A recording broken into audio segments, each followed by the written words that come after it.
We're talking about the most common mistakes that contractors make when they're marketing. And I got Jim here, and I kind of want to just dive in. What is the number one thing that you see that just shouldn't be happening right now? They're not thinking about their customer in their marketing. Which sounds insane. Like, isn't that the definition of marketing, is to think about your customer and reach them? So what do you mean by that?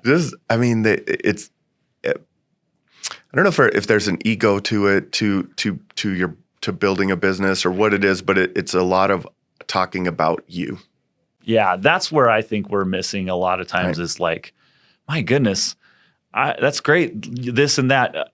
Just think about yourself. If you're getting a pitch from somebody, how much, you got a problem, how much do you want to hear about who they are and everything, and how much you want to hear about how they're going to solve your problem? It's the exact opposite, but most of the marketing I see is more like us, right? That's right. Yeah, I think a lot of the best sales trainers that, we have a lot in our industry, in the contracting industry, and a lot just in general, and sales comes down to questions. Yeah, for sure. Finding the questions asking the questions that lead to the pains that are, what are the pains of this specific homeowner? Yeah. And then expressing how you can solve those pains and problems if you can. Yeah, that's exactly right. Yep. And so that's what I think the biggest mistake that contractors make in their marketing. It's just look at us, look at us, look at us, look at us. And they don't think about expressing what the customer is feeling or including them in that. We deal with a lot of things around customer avatars, right? Your perfect customer is about what it is. And I mean, I'm sure JobNimbus has a customer avatar. 100%. Yeah. Right? You know the demographics of your best customer. You know their fears. You know their desires. Right. And you know how to speak to those. And so that's what I think the biggest mistake is not understanding that, not taking the time to know who they are, know what they're trying to accomplish. But once you do and you nail it, to the moon, right? Like it's off and running. So it's really about defining the customer first before you can really speak to them, right? So some techniques that I've seen about this, like people will pull their sales team together and just say, hey, let's look at the last month of wins. Which ones did we close? And tell me about your perfect close. Like, well, I met this guy and he did this and he said this. Okay, what kind of house was he in? What neighborhood was that in? Yeah. And you sort of go through sort of the basics, and what you'll find is there's certain segments of the area that you crush, and there's other parts of the area that you are working in that you don't do well in. That's right. And it's certain types of people, he was about in his 50s and this, and the house was about this old, and suddenly now you're building a picture of the ideal customer. Yep. That's great advice, is to look at your book of business, right? Look at the jobs that you've completed, to see what they are, the common questions that they've been asking. Those are their pain points, right? Those are their fears. Some of the simple ones that it kind of carries true in all contracting is, there's a fear of that the contractor is going to inconvenience them. Yep. Or take advantage of them. Or take advantage of them. That's another one, right? Are they is the contractor going to provide great workmanship, quality workmanship, or faulty workmanship? Is my home going to be damaged even further by hiring this person, right? Because there's the horror stories. There's someone on the television week in and week out in every market in this country. There's I lived in Denver for a long time, and it was Tom Martino, the troubleshooter. Right. Right. And every episode he had another person scamming grandma. Right. Exactly and so a lot of those people were contractors. So it's knowing that these are the real fears that are out there. Knowing if they're going to be able to pay for this. If you're a kitchen remodeling company and they're looking for that, $150,000, nice, beautiful, they've planned that. Yeah. That's not just Joe Blow who said, I really hate this countertop. We should call somebody. That's right. Or my countertop is leaking. We need to call someone. Bad news. Right? That's somebody not ready for the long haul. But when your AC goes out and it's June in wherever, right? Like, oh no, we need to call someone now. Yeah, that's exactly. And we didn't plan for this. Or there's a water spot on our ceiling that wasn't there a week ago. What do we do for so knowing that one of their fears is how they can pay for it or if they'll be able to pay for it. Knowing that they just want this behind them. Yep. Right. So in all of your marketing messaging and all of that, it's how can you ease those fears of people? And specifically, if you say, okay, who's our ideal, and you figure that out, then you can start asking questions. Where would we reach that ideal person? Well, that person's more likely to be on X or Y, social media or this. Now that kind of informs your spend and where you're going after them, right? For sure. Because you want more of that and less of the ones that didn't close. That's right. It's just as basically as that. What's the next big mistake that contractors make? I think it's I think that it's not having an offer. Ooh, okay. Right. So in other words, they're marketing, but there's no reason to do anything off their marketing? Hey, we do all of this. We're trustworthy. Hope you call us.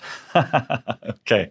Right. We're not giving you anything. So there's no sense of urgency when the message reached your ideal person. Yeah. No sense of urgency, right? There's no, that gets people to take action now. Yep. And so that sense of urgency really is important in that. So having offers, I know that I've heard it from other marketing people that are like free estimate, free offer. That's, I know it's the typical thing. Yeah, but it works. Yeah. Yeah. Right. Because how many times do people put siding on a house? How many times do people put a roof on their house? Right? How many times do people buy windows? Very few times for all of in these their things. Lifetime. Yeah. 3-4 times maybe. Maybe 2, maybe 1 if you're lucky, right? Because a lot of times, people move every 5 to 7 years. So they're just moving into a house that they bought and, we'll buy this house because it already has, it's already updated, right? Like with the way the housing market's been the last few years, I've noticed people are just like, well, we need to get our roof done in this, let's just move. They just leave it somebody else's problem, right? That's how little people are doing this. That's for sure, because now they don't have to do that to sell that house. Yeah. And that, but we don't do this very often. So a lot of times we hear it and we see it all the time. It's like, everyone in our market is offering something similar. You do want to be unique, right? Create some unique messaging, create some unique offers, and find the ones that work within your business. That's my thing. It seems like so many people are offering free estimates or whatever that I don't know that I could differentiate enough. Yeah. Now, one of the mistakes I see people make a lot with offers is they go straight to price. And that's actually the last thing that you want to do. So it's like, okay, get 25% off. It's like, no, you're just destroying your margins. Do not do that. Yeah. Instead, give something extra to the customer, like free, post thing inspection plus free estimate plus this plus, or we're going to also give you this guide to how to install solar after we put on a new roof or whatever. That's right. Upsell things more, not take away from your value. Yeah, the value stack. Yep. Right? Building a value stack. We're going to give you this and this and this and this and this. Yep. All for this, right? One of the big window manufacturers does a great job of that. One of my neighbors had one of the major window manufacturers reps out, and they're like, "Yeah, it's $106,000 to replace your windows." But today, oh yeah, of course, yeah. We're today only 50% off, but it's after they've already been at the house. They're in the door, right? Yeah. So maybe you have an offer to get in the door. Sometimes those are small offers, right? Gutter cleaning, roof inspection, certain things that they're smaller, right? But then when you're there now, hey, have you heard of this? And we have an offer for that. And so building that, it's like where do they put the milk, right? In the back of the store? Costco. They sell the roasted chickens for $5 still or whatever it is. You got to walk all the way to the back every time, right? It's like I think their number one seller or number of top 5 seller. Yeah, they sell more chicken than anyone on the planet. I think it's crazy, or maybe not, but maybe I'm off on that. But it's a lot of chicken. I don't know. It's a ridiculous amount of everybody's chicken. got a chicken in their cart when I'm there. But that's the offer to get you in the store. Yep. Now on your way back out. Yeah, that's why I call it the $200 store, because I go in to buy a $20 chicken or $15 chicken, and I end up spending $200 every time. Every time. And it's like, what the heck happened? So you have to think about that in your business of how to lead people to you. And then again, it's how do people, how to build trust with people. Doing some of those small services for them build a lot of trust in your company, right? I know there's a ton of roofers out there that hate doing roof repairs. Yeah. And it's really because of the structure of the business model with the subcontracting crew. Lower margin. Contracting crews, a lot of times you have to have people in-house to do the repair work and things like that. But those repairs are great at building rapport. Yeah, it's and great. by the way, all the best roofing companies we work with do repairs. All of them. All of them. Yeah. So that should tell you something right there. Yeah. And the most successful for sure. Because a lot of those repairs turn into replacements on that first inspection. Another portion of them turn into replacements down the road because they're in they know you, like you, and trust you already. So finding ways to get into their home or to their home and get them aware of you, I think, is a great thing. Partnering with other companies to get these small offers. So partner with a gutter cleaning company in your area. Yeah, that's another thing. Use the partnership. Use partnerships with a pressure washing company or something like that. If you're getting them a deal, they're happy to give you some kind of payment on that. But well-defined offers. And, money off always works. Like people love money off. Financing is an offer that works. Warranties, guaranteeing your work, not just using the shingle manufacturer's warranty as your, using your own workmanship warranty, because people want to know that you're going to be around forever. So if you say 5 years, 5-year workmanship warranty, well, what happens after 5 years? If you screwed it up, you're not going to come back? Well, no, you're going to come back. And most of us would. Most good business owners would come back and fix that problem if it was 15 years from now and it was their fault, right? Yep. So tell them lifetime, right? That's another offer that you can make to them. So I think that's a big one. What's the third one? Third biggest mistake in marketing that contractors make? I think it's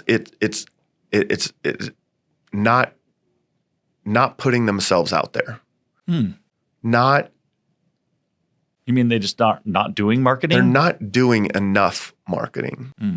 There's a. I just did a podcast episode with a guy out of Southern Indiana, and COVID hit, and he put out yard signs, not just in his customers' yards. Yeah. He went and put out hundreds of everywhere, right? Yeah. And all of a sudden, his phone starts ringing. It's sometimes we don't do enough, and that's but we think we're doing enough. I love Grant Cardone's thought process in his book, The 10X Rule, where expect things to take 10 times more effort than you think they're going to take. So true. Yeah. And so if you act as if it's going to take 10 times more effort, you are going to guarantee that you get there. Yeah. Yeah. Or de-risk things massively. De-risk it. Yeah. Yeah. And I think that's true. There's just not a lot of time put into this because frankly, it's an afterthought. You got customers upset. You got people not showing up on job sites. You got to run the business. You got employee issues. And so marketing just keeps getting put to the wayside. These are 3 mistakes right now that people just need to avoid and stop doing if they're doing it. Thanks so much for joining us. You got to go to jobnimbus.com/building business now. We've got a bunch of resources there. There's tips and tricks. There's industry insights, and all of it is free. So go and check it out right away. JobNimbus is the best software tool to get you more organized, more efficient, and frankly, to give you your life back so you can have some life balance as you run your business. For more information about roofer marketers, go to roofermarketers.com and get a copy of our free book, The Best Known Roofer, the omnipresent framework for your roofing company.